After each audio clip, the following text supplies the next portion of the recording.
Goki getting everyone, the Starlight Let's Players here, and welcome to part 4 of Happiness Charge Pretty Care Kawarun Collection. So for this part, we're going Sherlock Holmes in this bitch. So yes, for this part here, this time they're gonna go into the Sherlock Holmes type shit, and I believe solve some mysteries. I'm not sure, but yeah.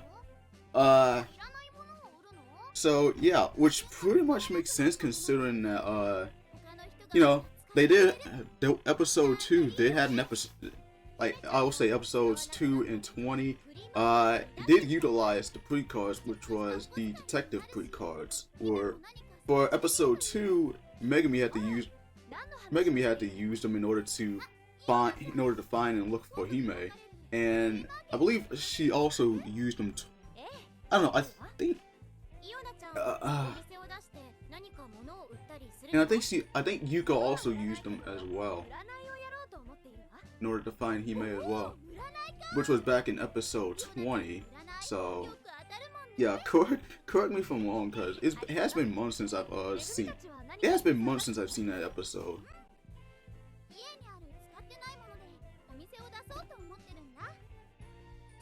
But yeah, it's really not much for me to say about this game, but all I can say is that so far I'm actually enjoying the story for the most part, and I think the mini games so far are really great. Keep in mind, like I said, these are my first time even playing these games when going through the story. So yeah, I don't really do any practice. I don't really try and practice these. Like I said before, this is mostly a blind playthrough.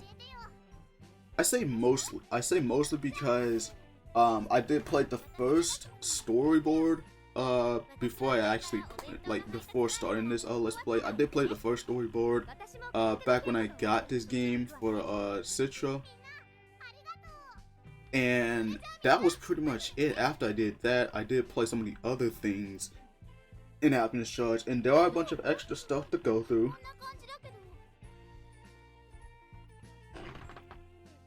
Yeah, there are a bunch of extra stuff to go through. So yeah, like I said, there might be an extra video. Who knows?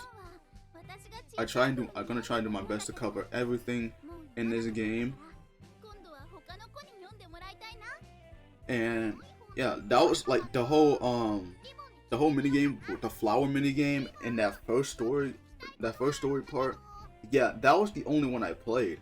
All of the rest of the minigames that you're about to see here, those will actually be my first time. Some of them you already saw were my first time, while the others I'm going into them pretty blindly.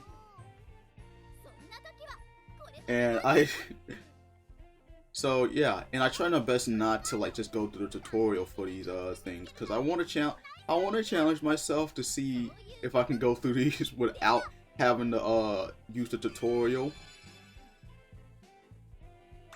So yeah, as you can see, Megami is using the detective pre-cards to go Sherlock Holmes mode. You know, I do really like the whole aesthetic, you know, video games and cartoons going Sherlock Holmes mode. Like, I've seen a bunch of cartoons that actually utilize that. Hell, Yes Pretty Good 5 actually utilized that aspect. Well, Yes Pretty Good 5 Go-Go to be exact, because in one episode they actually had made a cake, but unfortunately that went missing. So Kamachi actually went into her Sherlock Holmes mode in order to find the culprit behind the cake. And at the end of that episode, it turns out Melba was the one who hid the cake because she felt left out, knowing that Nozomi actually counted everybody that was present there. But she forgot to count Melba, so she ended up hiding the cake. and when she got caught for it, she explained the whole thing, and they all forgave her. She just wants to be loved. and then and then and then they noticed that there was one piece like swiped, and then and that turns out Nozomi actually took a piece earlier in the game. She took a piece earlier before they actually had the chance to like dive into the cake. So that was pretty funny. And it's not just Yes 5. Like I said, there's also other media. I just saw the Mighty B, one episode in the Mighty B, where Bessie was trying to find, I believe, trying to find the culprit behind. I don't know what happened in that episode, but I know she like went Sherlock Holmes mode, and yeah, even even in Phineas and Ferb, Candace went Sherlock Holmes mode as well. And that was in one episode where they traveled to, I believe, the UK,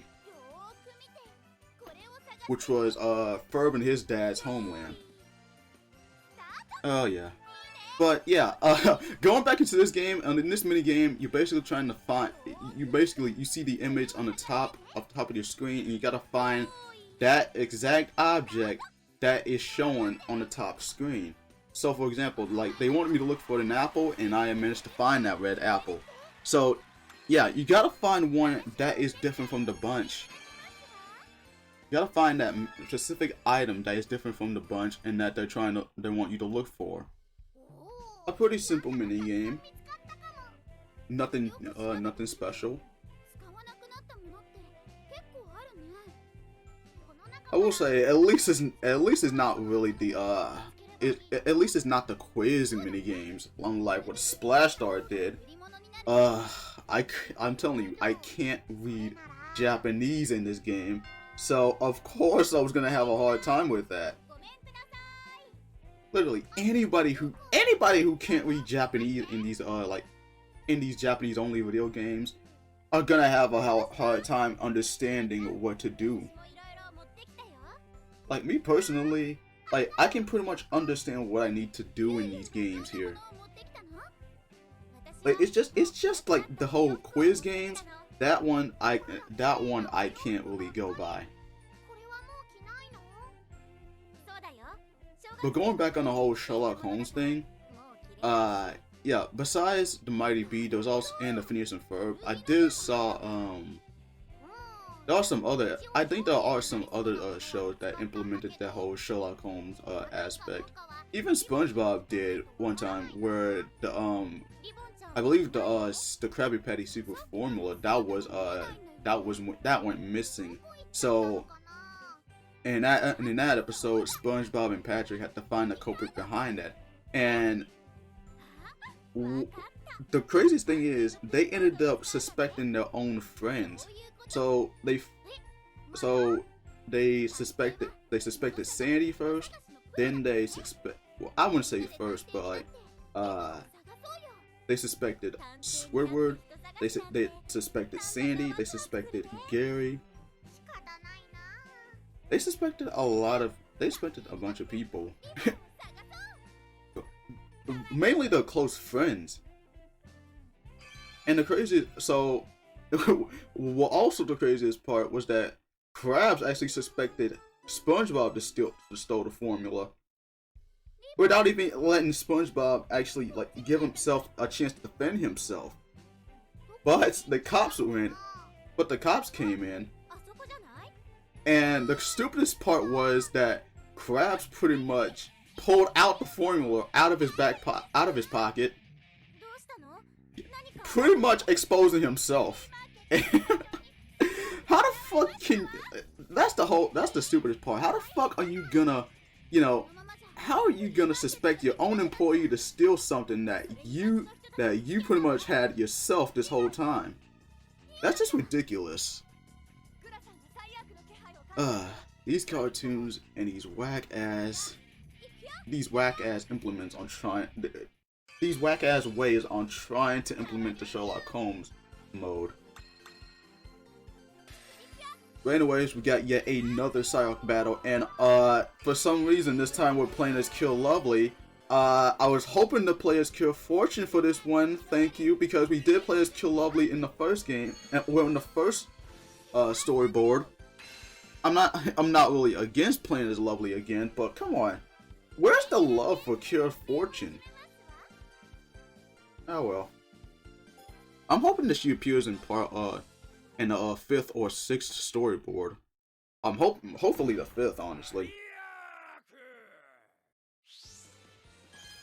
But yeah, it's the same as all these other Shark boss battles.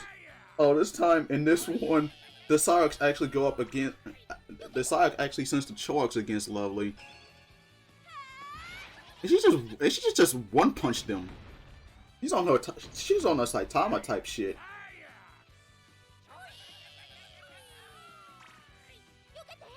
Yeah, it's really funny seeing seeing the Shark actually summon these Chorks, and then they're just getting their ass like handed to them.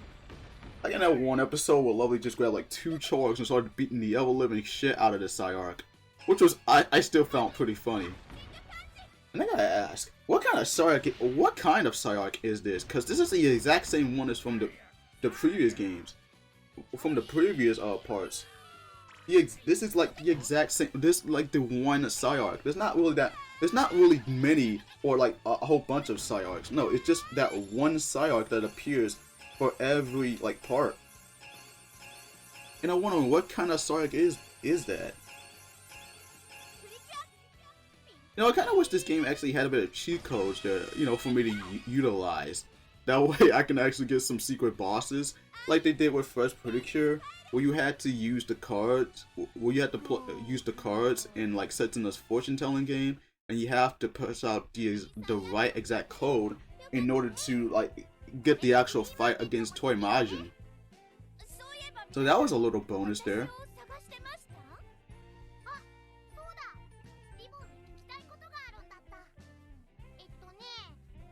Either way, we sent the Shark to his grave, and everything is all hunky-dory here.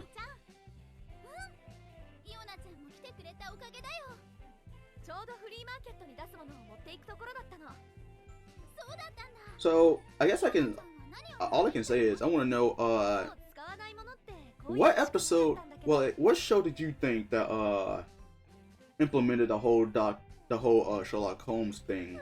What show do you think that they implemented that aspect well? I've heard that there's also an anime that they've that actually has that aspect throughout the entire, like for every episode, and that's Detective Conan, and that I believe that is also still going on, just like Pretty Cure and One Piece and the Dragon Ball franchise. Yeah. Yeah, even Shin-chan is also an anime that is going on for like over 900 episodes.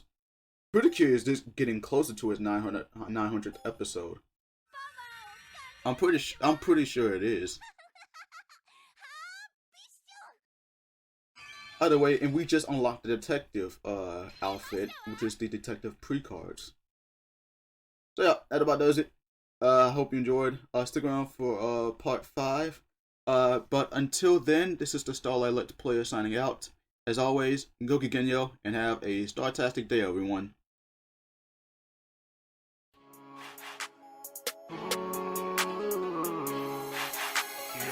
I knew I would fulfill my dream, yeah. They knew I started from the bottom, now I made it, yeah. The possibilities are endless, yeah, I say, yeah. I got the rules and I got everything I need, yeah. And now I'm chilling with a pretty gentle lady, yeah. She got a kinda gentle personality, yeah. She got them curvy hips and a booty for booty.